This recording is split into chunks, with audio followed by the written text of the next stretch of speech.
ہم پانچوں نے جلدی جلدی پل پار کر کے گاڑی کی طرف بھاگنا شروع کر دیا۔ بہت جلد ہمیں دور سے گاڑی دھواں اگلتی نظر آ گئی۔ ہم نے قمیضیں اتار کر ہلانا شروع کر دی تھی۔ گاڑی نے جب مسلسل سیٹیاں بجانی شروع کی تو ہمیں تسلی ہو گئی کہ انجن ڈرائیور نے ہمیں دیکھ لیا ہے۔ گاڑی کی رفتار کم ہوتے ہوتے ہمارے پاس پہنچ کر بالکل ہی رک گئی۔ گارڈ بھی بھاگا بھاگا آیا، کچھ مسافر بھی اتر آئے۔ ساری صورتحال بیان کی، ہمیں انجن پہ ہی بٹھا لیا گیا۔ آہستہ آہستہ ہم پل کے کنارے پہ آ کھڑے ہوئے۔ 2-4 مضبوط سے مسافر، گارڈ اور ہم موقع پر پہنچ آئے۔ 2 مضبوط سے رسے باندھ کر 2 آدمی نیچے لٹکے۔ بچے کے رونے کی آواز بھی اب بند تھی۔ لٹکے ہوئے آدمیوں نے بڑی کوشش کی کہ کسی طرح عورت کی گرفت سے بچے کو نکالیں، مگر ایسا نہ ہو سکا۔ ان آدمیوں نے عورت کی کمر میں رسا باندھا، باقی آدمیوں نے بڑے آرام سے اوپر اٹھا لیا۔ 4 آدمی بڑی حفاظت سے اسے اٹھا کر قدم قدم باہر لائے۔ اتفاق سے گاڑی میں ایک ڈاکٹر اور 2 میڈیکل اسٹوڈنٹ بھی سفر کر رہے تھے۔ عورت اور بچے کو اٹھا کر 2nd کلاس کے ایک ڈبے میں گدے پر لٹا دیا گیا۔ ہم دونوں بھی ساتھ ہی سوار ہو گئے۔ چند منٹوں میں ہم سیالکوٹ کے اسٹیشن پہ پہنچ گئے۔ ویٹنگ روم میں عورت اور بچے کو پہنچا دیا گیا۔ عورت زندہ تھی اور بچہ سویا ہوا تھا۔ عورت کہیں پاس ہی کے گاؤں کی تھی، اکثر اس پل سے آتی جاتی رہتی تھی۔ آج بدقسمتی سے اس کی شلوار کا پائنچہ اس کی جوتی تلے آ گیا اور وہ منہ کے بل گر پڑی۔ دونوں ہاتھ بازو شیرخوار بچے کو تھامے ہوئے تھے۔ وہ لڑکھڑائی اور نیچے گرتے ہی اس کی شلوار کہیں فش پلیٹ میں اڑ گئی۔ قدرت نے بچانا تھا، بچا لیا، بے ہوش ہو گئی۔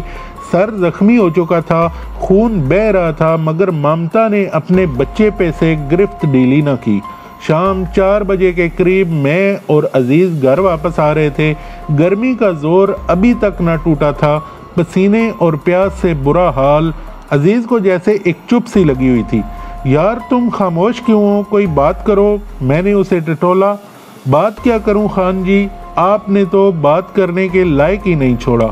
اچھا یہ بتائیں کہ آپ کو کوئی اشارہ ہوا تھا یا رات خواب میں دیکھا تھا؟ نہیں، کچھ بھی نہیں ہوا، بس ذرا باؤ ٹرین کھیلنے کو جی چاہ رہا تھا۔ باؤ ٹرین نہیں، بچہ ٹرین کہیں، عزیز نے جواب دیا۔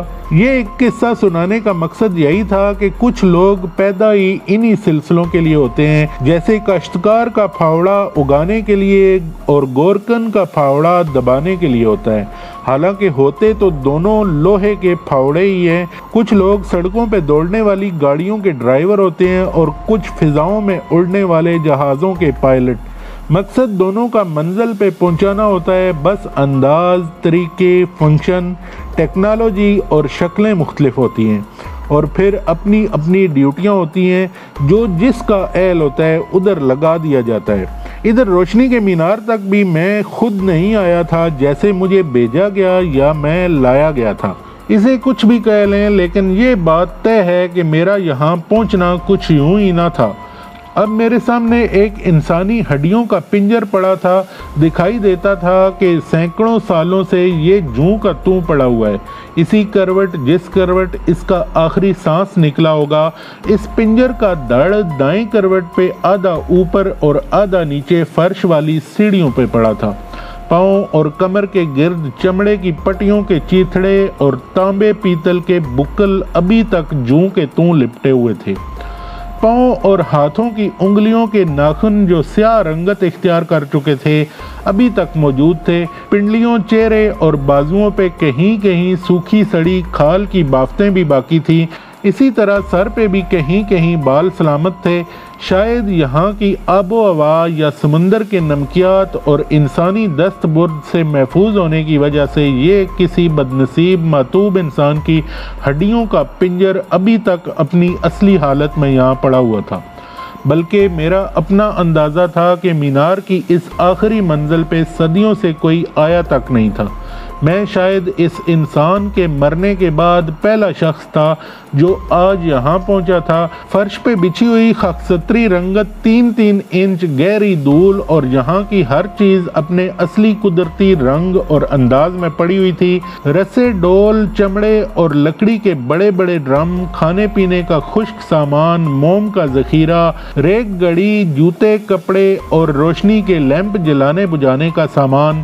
اگر کوئی یہاں آیا تھا تو یقیناً یہاں پہ موجود ان اشیاء کی ترتیب ایسی قدرتی اور جوں کی توں نہ ہوتی۔ میں نے چاہا کہ اپنے مہربان نیک خو انسان سے پوچھوں کہ یہ سب کیا ہے، مگر وہ تو نیچے تھا۔ آگے بڑھ کر نیچے دیکھا تو وہ بھی مجھے ہی دیکھ رہا تھا۔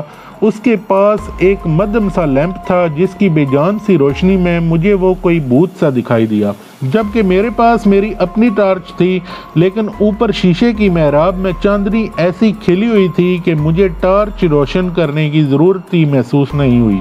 میں نے اسے آواز دی، کیا تم ذرا اوپر آ سکتے ہو؟ جواب دینے کے بجائے اس نے سر ہلا کر معذرت سی کر لی، شاید وہ اپنی لاچاری کی وجہ سے لوہے کی تنگ سی سیڑھی پہ چڑھنے سے معذور تھا۔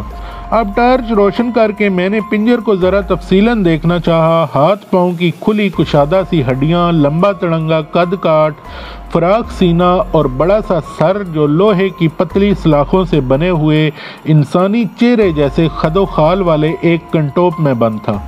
یہ آنی کنٹوپ اصلی چہرے سے کچھ ہی بڑا ہوگا۔ میں مزید جھکتے ہوئے غور سے کنٹوپ کو دیکھنے لگا۔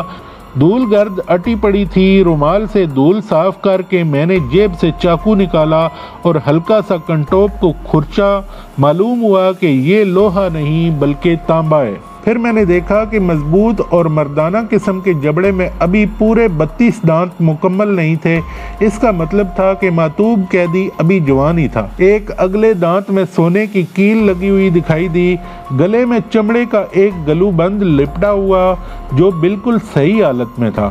اس کے چمڑے کے تسمے میں ایک دھات کی بنی ہوئی لمبوتری سی لو نظر آئی۔ میں نے ہاتھ بڑھا کر اسے چھوا تو وہ جیسے میرے ہاتھ لگانے کی منتظر تھی۔ چمڑے کے تسمے سے نکل کر میرے ہاتھ میں آ گئی۔ میں نے اسے سنبھال کر جیب میں رکھ لیا۔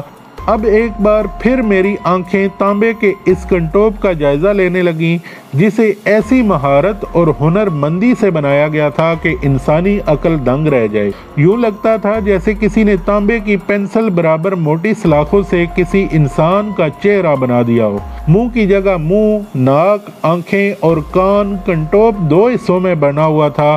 سامنا چہرہ، کانوں تک اور پیچھے گردن اور گدی کا حصہ علیحدہ بنایا گیا تھا۔ 5 رپٹوں یا موٹے کیلوں نے دونوں حصے آپس میں پیوست کیے ہوئے تھے۔ 2 کیل دائیں بائیں ٹھوڑی کے نیچے گردن پہ، 2 کنپٹیوں کے پاس اور ایک اوپر تالو پہ، جہاں زنجیر پچھلے حصے کے اوپر جڑی ہوئی تھی۔ ایک خاص ہنر مندی جس نے میری توجہ کو 2 چند کیا ہوا تھا وہ کنٹوپ کے دونوں حصوں کا آپس میں کیلوں کے ذریعے پیوست ہونا تھا۔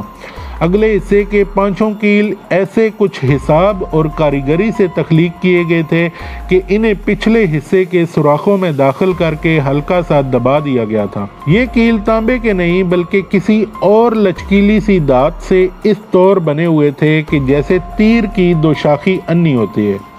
ویسے تو تیر کئی طرح کے ہوتے ہیں، عربی، یمنی، ایرانی، ترکی، سوڈانی اور ہندی، اور بھی بے شمار شکلیں اور قسمیں ہیں۔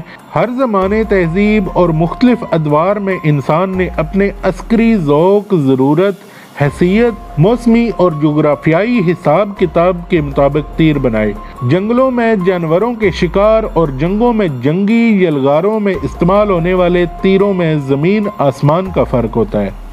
نشانہ بازی اور پیغام رسانی کے تیر مختلف قسم کے ہوتے ہیں۔ کچھ تیر آگ برسانے اور لگانے والے بھی ہوتے ہیں، کچھ محض شعبدہ بازی کے کھیل تماشے دکھانے والے بھی ہوتے ہیں۔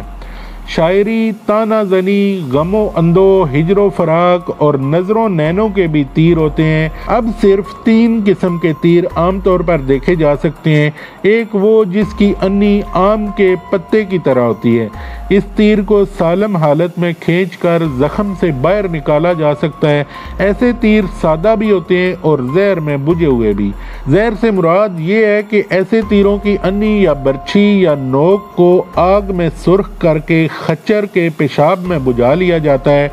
ایسے تیر کا زخم زندگی بھر ٹھیک نہیں ہوتا، ناسور بن کر قبر میں لٹا دیتا ہے۔ دوسری قسم کے تیروں کی انی اردو کے عدد 8 کی شکل میں ہوتی ہے۔ ایسے تیر عجائب خانوں کے علاوہ عید کارڈز، رکشوں کے پیچھے، مہندی والے ہاتھوں، عاشقوں کے خطوط یا بازوؤں پہ نظر آتے ہیں۔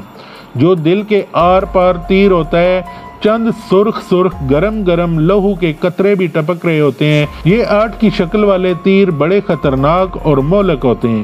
جہاں گھس جائیں تو پھر انہیں وہاں سے نکالا بھی نہیں جا سکتا، باہر کھینچنے پہ مجروح کی جان بھی ساتھ نکال لاتے ہیں۔ یعنی 8 کی شکل والی انی باندھ کھینچتے ہوئے گوشت، کھال اور اندر کا ساز و سامان بھی باہر گھسیٹ لاتی ہے۔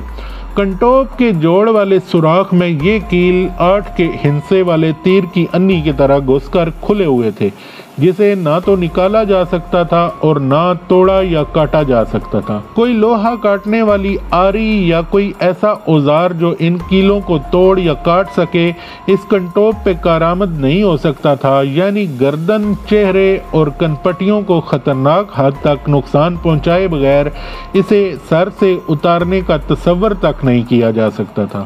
سر، گردن، پسلیاں، اب میں بازوؤں، باہوں اور ہاتھوں کو دیکھنے لگا۔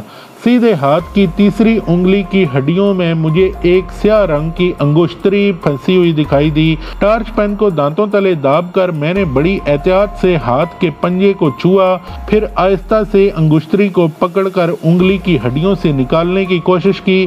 انگشتری تو نکل آئی مگر اس کے ساتھ پوری انگلی کی 3 ہڈیاں بھی اکھڑ آئیں۔ پھر کچھ سوچتے ہوئے ہاتھ کو ذرا سا ہلایا تو وہ بھی کلائی سے نکل آیا۔ یعنی پورے پنجر کا شرازہ بکھرا ہوا تھا اور اسے یہاں سے ہٹانا اٹھانا عبث تھا۔ پھر کچھ سوچ سمجھ کر میں سر کی جانب بڑھا، زنجیر کو پکڑ کر ذرا سا اوپر اٹھایا تو اگلے لمحے کنٹوپ میرے ہاتھ میں طوطے کے پنجرے کی طرح لٹک رہا تھا۔ یہ الگ بات کہ پنجرے میں طوطے کی جگہ خوفناک قسم کی کھوپڑی تھی جو دڑ سے بڑی آسانی سے علیحدہ ہو گئی تھی۔ شاید انسانی جسم میں صرف کھوپڑی ہی ایک ایسا حصہ ہے جو انسان کے مرنے کے بعد دیر تک اپنا وجود قائم رکھتا ہے۔ سر کا تڑکا ہوا کاسا، ماتھے کی سکندر بختی کی اجڑی ہوئی بستی، نین ساگروں کے تاریک گہرے خشک گڑھے، سورج منسیوں کی سی ناک کا ٹوٹا ہوا بانسا، جبڑے کی جبرسائی، سیپ کے موتیوں کی جگ ہسائی، ساحروں اور کائنوں کے ڈیکوریشن پیس، کالے علم اور سفلی علوم والوں کے لیے استعانت ابلیس، جادو ٹونے ٹوٹکے اور جنتر منتر والوں کی خباثت خبیث، قدرے بھاری زنجیر کو گھسیٹتا اور کھوپڑی کے پنجرے کو اٹھائے ہوئے میں بڑی دقت سے تنگ افقی آہنی سیڑھیوں سے نیچے اترا۔ میرا مہربان ڈاکٹر بڑا متعجب سا مجھے نیچے اترتے دیکھ رہا تھا۔ زنجیر ایک ڈھیر کی صورت میں پاؤں میں پڑی تھی جس کا دوسرا سرا میرے بائیں جانب پتھر کی دیوار میں مضبوط سے ایک آہنی حلقے کے ساتھ پیوست تھا۔ یہ ایک ایسا مضبوط بندوبست تھا کہ انسان تو کجا ہاتھی بھی کھینچے تو توڑ نہ سکے۔